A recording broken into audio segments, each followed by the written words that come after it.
akan kami sampaikan mengenai program atau agenda Masjid Baitul Ma'mur yang akan dilaksanakan, yaitu Bapak Ibu bahwasanya Masjid Baitul Ma'mur insya Allah akan menggalang dana untuk pembangunan pagar yang berada di sebelah utara masjid, yang tepatnya di depan gedung TK, sekaligus akan memondasi di belakang imaman masjid,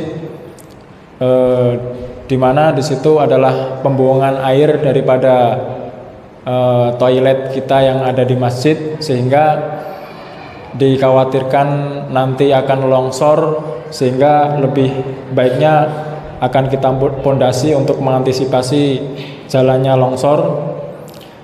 Dan insya Allah akan kami sampaikan beberapa kebutuhan yang akan digunakan dalam pembangunan ini, yaitu pasir 1 rit yang seharga 1.100.000, kemudian batu 1 rit seharga 1 juta, dan batako sebanyak 1.000 biji dengan harga per bijinya 2.500, sehingga totalnya 2.500.000. Kemudian akan dibuatkan pagar besi atau gerbang yang ada di sebelah utara masjid juga senilai 4.500.000. Kemudian semen 20 sak seharga 1.140.000, dan yang terakhir ongkos tukang selama 10 hari kurang lebih 3.500.000, sehingga estimasi daripada total biaya tersebut adalah 13.640.000 rupiah.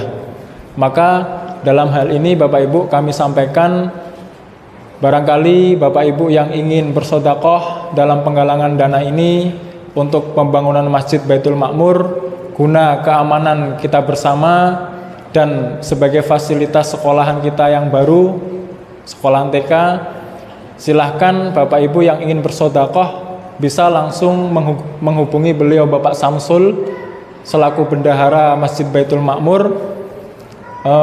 Insya Allah beliau selalu siap ketika dihubungin atau langsung didatengin.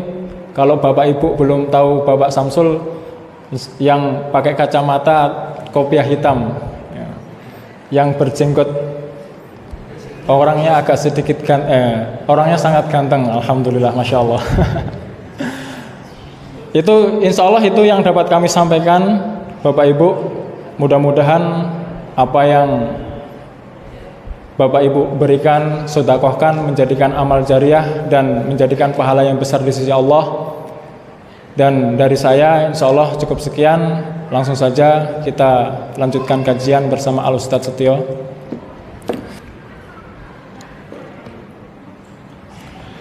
Bismillahirrahmanirrahim. Alhamdulillahirabbil alamin wa bihi nasta'in ala umuri dunya waddin. Wassalatu wassalamu ala asyrafil anbiya wal mursalin nabiyina Muhammad wa ala alihi wa sahbihi ajma'in, amma ba'du. Jamaah sekalian yang dirahmati Allah Subhanahu wa taala, alhamdulillah teman-teman kita di Masjid Baitul Ma'mur telah merintis sebuah lembaga pendidikan dasar, yaitu TK Islam Baitul Ma'mur, yang mulai tahun ini sudah dimulai kegiatan belajar mengajarnya sebagai satu wasilah, sebagai satu sebab ya atau langkah untuk memberikan pendidikan anak-anak kaum muslimin, tarbiyah yang salihah, pendidikan yang benar, yang baik, yang mencukupi ya, terkhususnya untuk pendidikan agamanya, yang merupakan dasar yang paling penting yang harus diberikan kepada anak-anak kita semua kaum muslimin. Ya, kalau sekarang mungkin ya tahun pertama mendirikan TK atau TK. Nanti ketika sudah dibutuhkan mungkin akan membuka SD ya, sebagai apa? Wadah belajar anak-anak kita semua. Maka langkah baik ini perlu mendapatkan support dari teman-teman semua, secara khusus yang di WC Jepara, ya, agar apa bisa berjalan dengan baik, ya. Semua support itu dibutuhkan, ya, support berupa dana, berupa pikiran, ya, masukan-masukan, nasihat-nasihat, ya, pesan-pesan yang baik itu sangat dibutuhkan. Sebagai sebuah lembaga rintisan tentu, ya, tidak ada yang sempurna. Makanya sudah lama pun juga nggak ada yang sempurna. Al-kamalu lillah, kesempurnaan hanya punya Allah. Oleh karena itu butuh support kita semua agar bisa istiqomah memberikan manfaat kepada kaum muslimin. Ada yang bertanya mungkin, Ustaz, kenapa membuat sekolah lagi? Sekolah sudah banyak. Jawabannya sama seperti ketika Imam Malik rahimahullah menulis kitab namanya Muwatta. Ada tolibnya, santrinya yang mengatakan, wahai Imam, kenapa buat kitab Muwatta lagi? Kitab Muwatta sudah banyak. Jawaban beliau sederhana. Apa jawaban beliau? Makana lillahi baqin. Sesuatu yang dibuat, yang diupayakan untuk Allah, maka akan kekal, ya. Dan zaman kita sekarang, ya, dalam ranah ilmiah, ilmu hadis, kalau disebutkan kitab Muwatta, tidak ada kitab Muwatta yang lain kecuali Muwatta Imam Malik rahimahullah. Niat kita seperti itu, ya, penting beramal untuk Allah. Entah sampai kapan Allah yang akan, ya, menjalankannya. Siapa yang kira kalau pondok Gontor misalkan itu umurnya ratusan tahun. Ada pondok-pondok pesantren yang lebih dari 200 tahun. Ada yang 300 tahun, hampir 300 tahun. Ya. Dulu tokoh yang dulu mendirikan, mungkin itu dulu padepokan atau apa, ya, sekarang jadi pesantren, nggak akan pernah mengira usia lembaganya sampai ratusan tahun. Tapi itu rahasia antara dia dengan Allah Subhanahu wa taala. Pasti ada rahasia di sana. Ya, apa itu? Keikhlasan antara dia dengan Allah Subhanahu wa taala. Maka penting untuk teman-teman semua juga yang berkecimpung dalam lembaga ini untuk menjaga keikhlasan. Bahwa tujuan kita adalah untuk nasru dinil Islam, menyebarkan agama Islam lewat pendidikan. Dan itu dibutuhkan oleh anak-anak kita semuanya, kaum muslimin. Nanti kita punya anak, punya cucu, ya, yang tinggal di sekitar sini bisa mengambil apa? Manfaat dari hadirnya lembaga kita.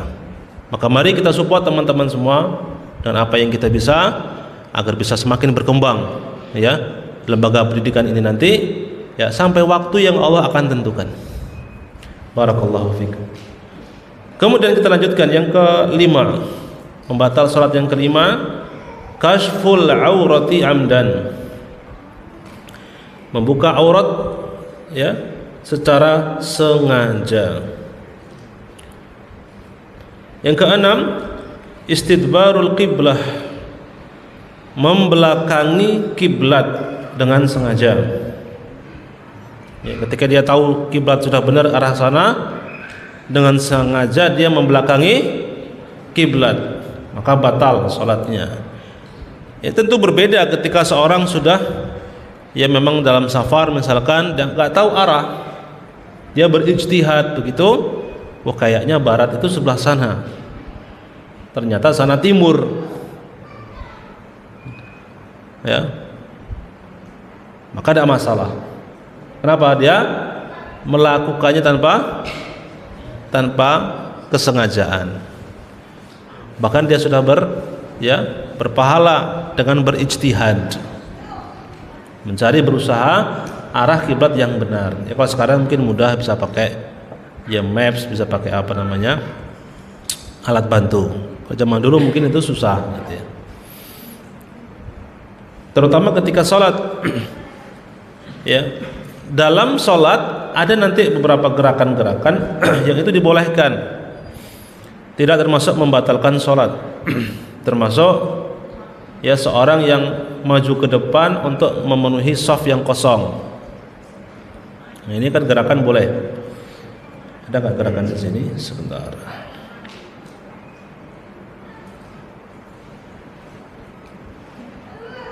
Tidak ada. Berarti gerakan-gerakan yang dibolehkan dalam sholat nggak membatalkan. Ketika di shaf pertama ada orang yang mungkin batal, dia pergi meninggalkan shaf, kan shafnya kosong, maka sunnahnya orang yang di belakangnya ini maju ke depan, ya, untuk memenuhi shaf yang pertama terlebih dahulu. Meskipun nanti pada akhirnya mungkin shaf yang kedua akan berkurang, tidak masalah. Yang penting shaf yang pertama semuanya terpenuhi, ya, itu yang benar. Bahkan mendapatkan doa dari Nabi yang mulia SAW, ya, dengan doa rahmah, doa kasih sayang, doa rahmat dari Allah Subhanahu wa taala.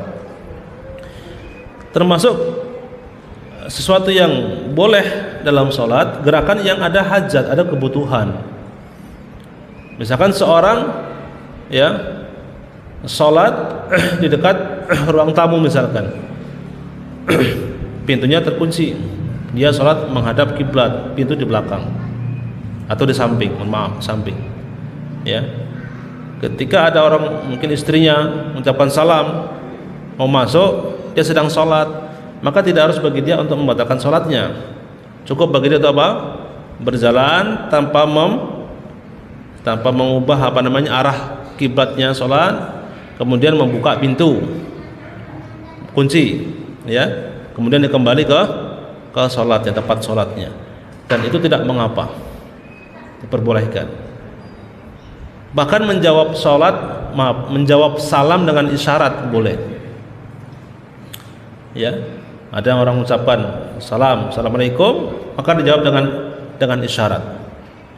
Kalau menjawab waalaikumsalam, batal sholatnya, tak boleh. Tapi kalau dengan isyarat maka diperbolehkan, ya. Itu ada asar yang mengisahkan tentang Nabi SAW memberikan isyarat ketika ada seorang yang mengucapkan salam, istri Nabi atau yang lain, saya lupa. Itu dibolehkan. Nah, maju ke depan boleh, jalan ke samping boleh, tapi tidak boleh membelakangi kiblat. Tidak boleh membelakangi apa? Kiblat. Termasuk menoleh. Menoleh ini ada ketika ada hajat, jika badan atau tubuhnya tidaklah sampai membelakangi kiblat, ya, tidak balik badan seperti ini, ketika ada hajat menoleh itu maka diperbolehkan. Kalau ada apa? Hajat. Seperti sahabat Nabi ketika sedang sujud, Nabi dinaikin oleh cucunya, ya. Kemudian sujudnya lama sekali. Sahabat ini takut ada apa-apa sama Nabi. Beliau lagi sujud, ngangkat kepalanya. Ada apa gitu? Ya. Kemudian melihat cucu Nabi sedang menaiki punggungnya Nabi SAW, maka beliau sujud kembali. Ini noleh kan? Naik ke atas begini, padahal sedang apa? Sujud, maka tidak mengapa, karena ada hajat. Ya.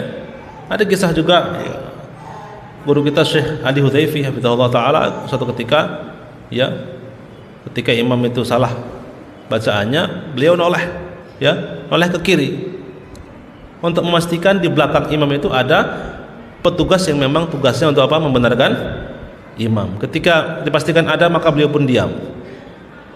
Kalau tidak ada, maka beliau akan membenarkan imam tersebut.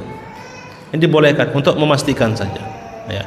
Tapi tidak sampai apa? Memalingkan badan dari arah kiblat. Kalau itu membatalkan sholat.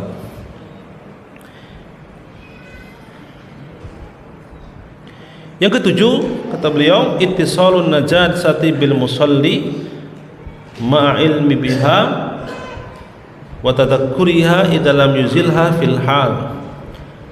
Ya, menempelnya sebuah najis dengan orang yang salat itu padahal dia tahu, ya, dan ingat tapi tidak menghilangkannya, ya, saat itu juga.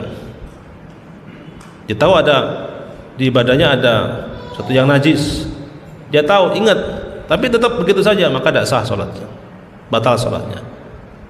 Harusnya yang dilakukan apa? Ya, membersihkan apa? Najis itu. Sebagaimana Nabi yang mulia SAW ketika sholat menggunakan sendal, Jibril mengabarkan kepada beliau dalam sendal itu ada apa? Ada kotoran, ada najis. Maka beliau melepas sendal beliau. Ini kalau terpisah begitu. Kan bisa melepas sendal tanpa membatalkan apa? Sholat, ya kan? Maka beliau melepas sendal beliau. Sholat tidak pakai sendal. Ini karena zaman Nabi Masjid Nabawi itu terbuat lantainya dari pasir, ya, dari kerikil kecil dan pasir, sehingga apa? Para sahabat sholat menggunakan apa? Sendal. Kalau kita ya tidak perlu pakai sendal karena sudah nyaman, sudah bersih, menggunakan keramik, pakai karpet juga, masya Allah. Ya. Artinya Nabi ketika mengetahui dikasih tahu Jibril di sendal ada najis, maka langsung beliau melepas apa? Ya, sendal beliau. Demikian pula kalau misalkan di pakaian, ya, yang kita kenakan ada najis dan kita tahu, maka harus dibersihkan dulu najisnya itu. Sebab di antara syarat salat adalah taharatul badani wal makani minan najasah. Bersihnya badan dan tempat kita salat minan najasah, dari benda najis. Yang kedelapan, tarku ruknin min arkaniha aw syartin min syurutiha amdan biduni udhrin. Meninggalkan satu rukun atau satu syarat solat secara sengaja tanpa ada udzur syar'i. Orang sengaja tidak wudu, ya, jelas nggak sah solat, batal solatnya. Ya. Orang sengaja nggak takbiratul ihram, tidak ada solatnya begitu, ya, merupakan rukun salat. Orang sengaja nggak ruku, langsung sujud begitu, maka apa? Batal salatnya kalau sengaja. Yang kesembilan, ini ada, ya, kita singgung tadi. Al-amalul kathiru min ghairi jinsiha li ghairi darurah. Ya, gerakan yang jumlahnya banyak yang bukan bagian daripada jenis salat. Li ghairi darurah, tanpa ada kondisi yang darurat, ya. Beliau kasih contoh kal akli wa syurbi amdan. Ini seperti makan dan minum dengan sengaja, ini jelas, ya, membatalkan apa? Salat. Dan ya, adapun pembatasan kalau gerak lebih dari 3 kali, maka ini Allah alam bisawab, ya, tidak ada nas tentang hal tersebut. Namun pada intinya seorang muslim ketika salat, ya, harus dalam kondisi apa? Khusyuk, qanit. Qunut itu khusyuk, tenang, dan tenang itu diantaranya diwujudkan dengan apa? Tidak bergerak, tidak banyak bergerakan yang tidak dibutuhkan. Kecuali dibutuhkan maka tidak mengapa. Maaf, termasuk mungkin ada gatal sedikit, ya tidak masalah, garuk, setelah itu selesai. Ya, jangan kayak sebagian santri, ya, dari awal sampai akhir megangin peci, ya, pegangin rambut, udah itu geser lagi ke belakang tangannya, ganti tangan kiri. Dari awal sampai akhir, ya, gerak-gerak terus. Ya, kalau dekat saya tegur, nggak boleh sholat seperti itu. Kita sholat harus dalam kondisi apa? Khusyuk, tenang, ya. Kecuali ada hajat, ada apa? Kebutuhan yang memang darurat, maka tidak mengapa, insyaallah taala. Yang ke-10, al-istinadu li ghairi udhrin, bersandar tanpa ada udzur. Sandar di tembok. Ya, tapi karena tidak ada apa? Udzur, membatalkan apa? Salat. Li'anal qiyama syartun li sihhatiha, karena berdiri dengan tegak merupakan syarat sahnya salat ketika dia mampu untuk melaksanakannya pada salat fardu. Yang kita sudah bahas dulu. Kalau salat sunnah memang boleh salat dalam kondisi apa? Duduk, tapi dapat pahala berapa? Separuh. Tapi salat fardu tidak boleh salat dalam kondisi duduk, kecuali ada uzur karena sakit, ya, atau sangat lelah sekali, termasuk sakit, uzur boleh. Kalau tidak, maka tidak boleh salat dengan bersandar. Yang ke-11, ta'ammulu ziyadati ruknin fi'liyin, menambahkan satu rukun, ya, perbuatan salat kaziyadah fi ruku' was sujud, ya, seperti menambah jumlah ruku' dan sujud, amdan, dengan sengaja.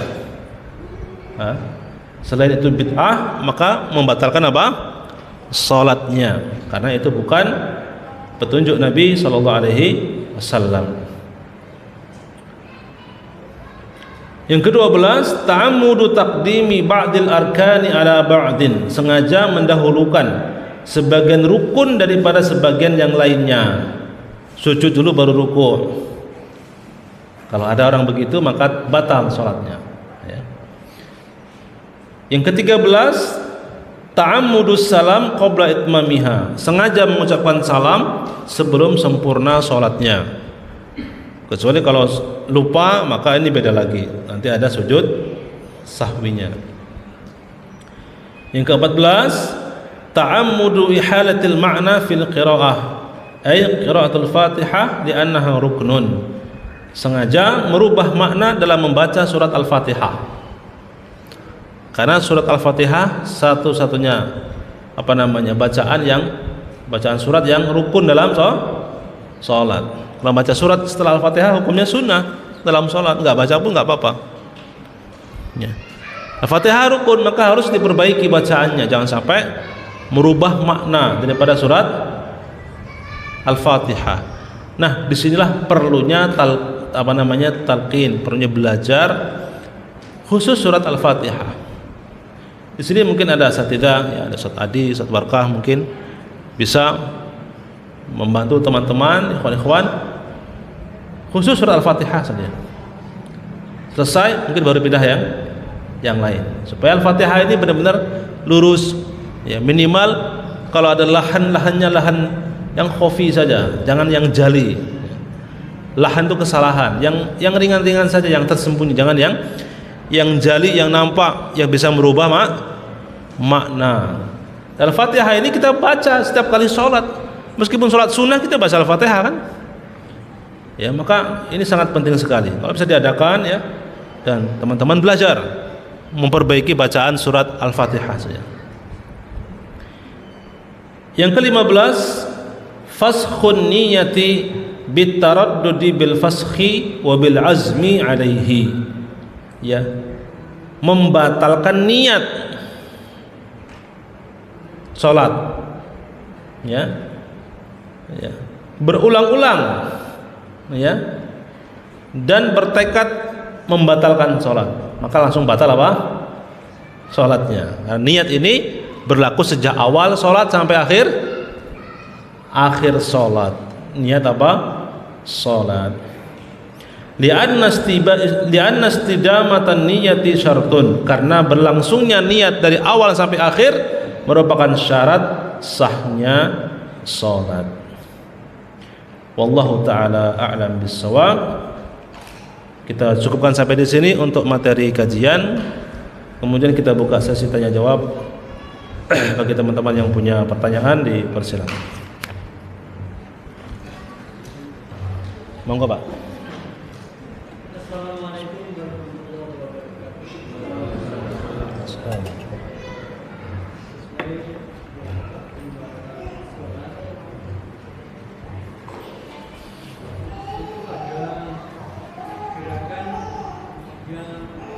Kelihatannya tidak sengaja, tapi negatif.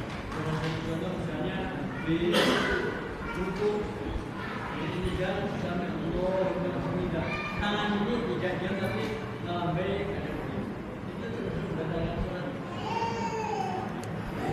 Yang bolak baliknya kadang-kadang lebih dari 3 kali, mungkin nggak sengaja, lupa bagaimana.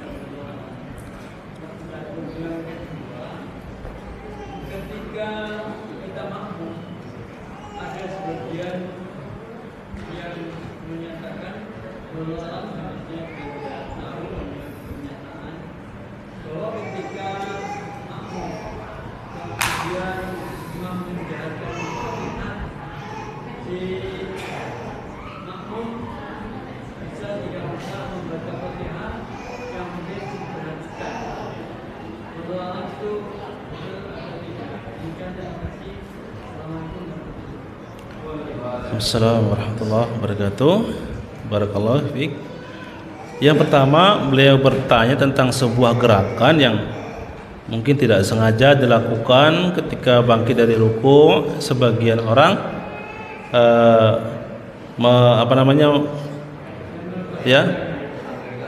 melambaikan gitu ya, tangannya begitu, entah sengaja atau tidak. Apakah itu membatalkan sholat? Tidak, insya Allah tidak membatalkan apa?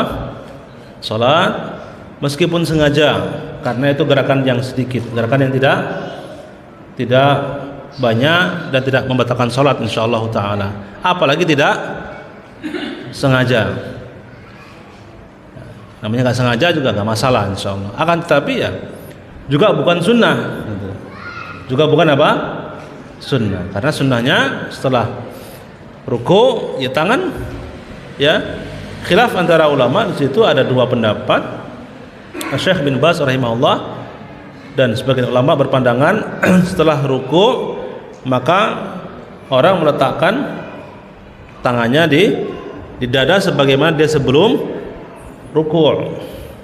Adapun Syekh Al-Albani rahimahullah dan sebagian ulama yang lain mengatakan tidak seperti itu, tapi dia kembali sadel sebagaimana sebelum sholat.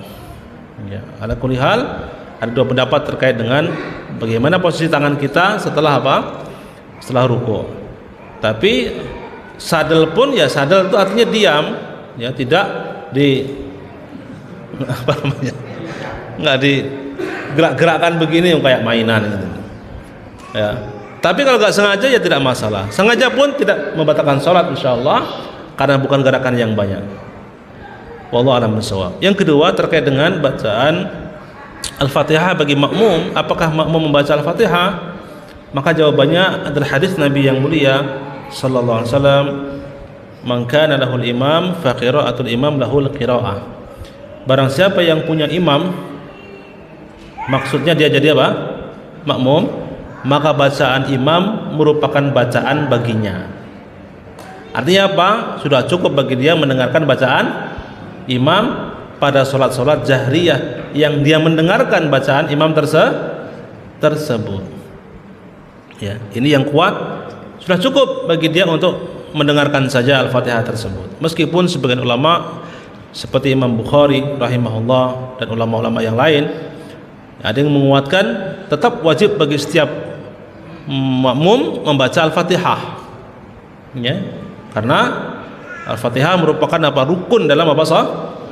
Salat, dan beberapa hadis yang menguatkan ya perintah ya untuk membaca Al-Fatihah atau izin untuk membaca Al-Fatihah ya bagi makmum. Kalau yang ditanya mana yang rajih, yang kita kuatkan, cukup bagi dia untuk mendengarkan saja bacaan imam ketika sholatnya jahriyah. Tapi boleh juga bagi dia untuk membaca dengan lirih Al-Fatihah sendiri, akan tetapi ya yang aula, yang afdal bagi dia mendengarkan bacaan imam. Ya, karena perintah Allah Subhanahu wa taala, fa idza quri'al qur'anu fastami'u lahu wa ansitu la'allakum turhamun. Apabila dibacakan kepada kalian Al-Quran, maka diamlah dan dengarkan, la'allakum turhamun, agar kalian mendapat rahmat dari Allah Subhanahu wa ta'ala, termasuk ketika sholat. Wallahu a'lam bishawab. Seperti itu Pak. Demikian. Silakan Mas, satu pertanyaan lagi.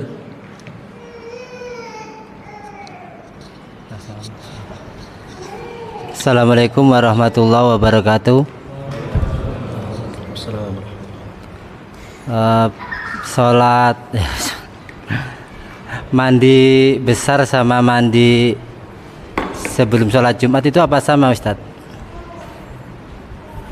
Ya, itu aja Ustadz. Cukup Mas? Barakallahu fiik. Beliau bertanya tentang apakah sama mandi besar atau mandi junub dengan mandi sebelum Jumat? Kalau prakteknya sama, artinya mandi sebelum Jumat itu prakteknya sama seperti mandi besar. Ya, hanya niatnya berbeda. Kalau mandi junub, mandi besar itu karena hadas besar, kan begitu, dan dia wajib hukumnya. Ada mandi sebelum sholat Jumat, ini khilaf antara ulama tentang kewajibannya. Yang kami kuatkan dia tidak wajib tapi sunnah muakkadah. Ya. Adapun perintah Nabi yang mulia sallallahu alaihi wasallam bagi orang yang agar seorang itu mandi pada hari Jumat, maka dibawa kepada an-nadbu. An-nadbu yaitu istihbab, disunnahkan. Ya.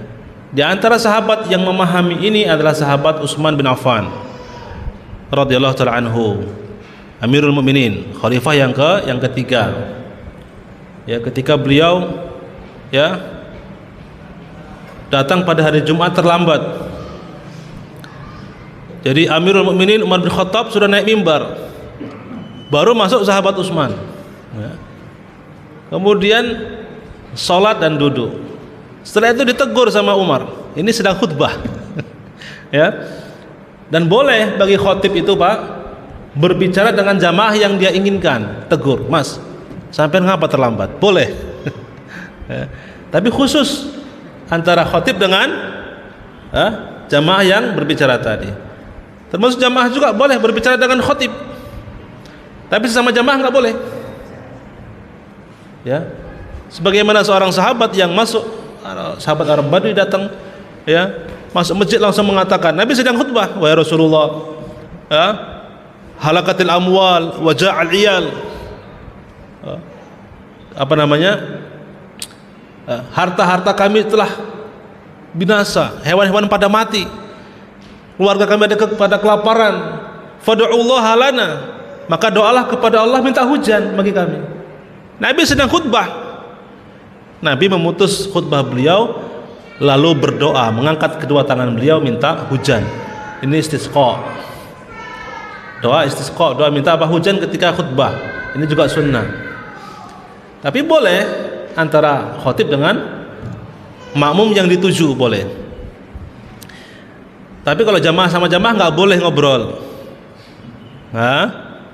Kata Nabi yang mulia sallallahu man qala li akhihi uskut atau ansit wal imam yakhutubu faqad laghawta. Idza qulta li akhika ansit wal imam yakhutub faqad laghawta. Antum hafal hadisnya? Masyaallah.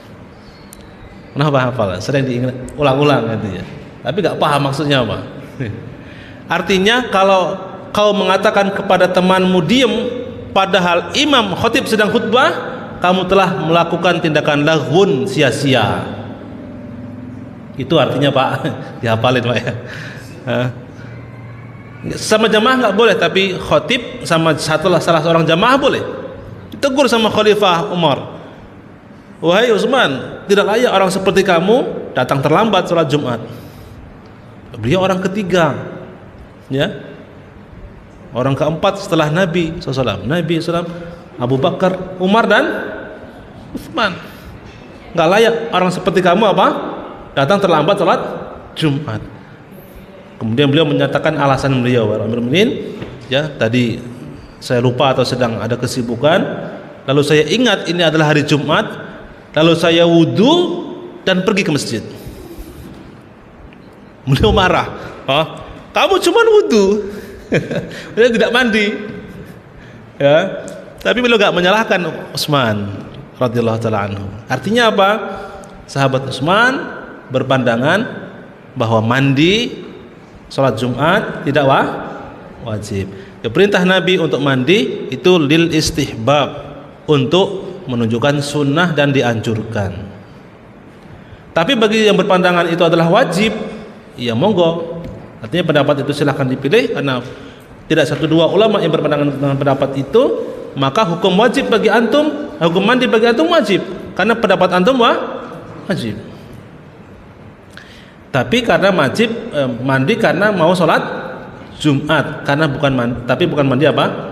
Janabah. Adapun tata caranya sama. Ya, tata caranya gimana, Mas? Sama seperti mandi janabah, dia mandi yang sunnah atau mandi yang wajib, tata caranya sama. Demikian wallahu a'lam bishawab. Cukup insyaallah untuk malam ini. Masya Allah, antum sabar sekali ya. Dari 6:30 sampai 6:30. Ya, Masya Allah, semoga waktu-waktu yang kita laksanakan tadi menjadi keberkahan bagi kita dan menjadi ladang pahala bagi kita semua di sisi Allah Subhanahu wa taala. Kita akhiri kajian kita dengan doa kafarah majelis. Subhanakallahumma wa bihamdika asyhadu an la ilaha illa anta astaghfiruka wa atubu ilaik. Wa sallallahu wasallama ala nabiyyina Muhammad wa ala alihi wa sahbihi ajma'in. Walhamdulillahirabbil alamin. Assalamualaikum warahmatullahi wabarakatuh.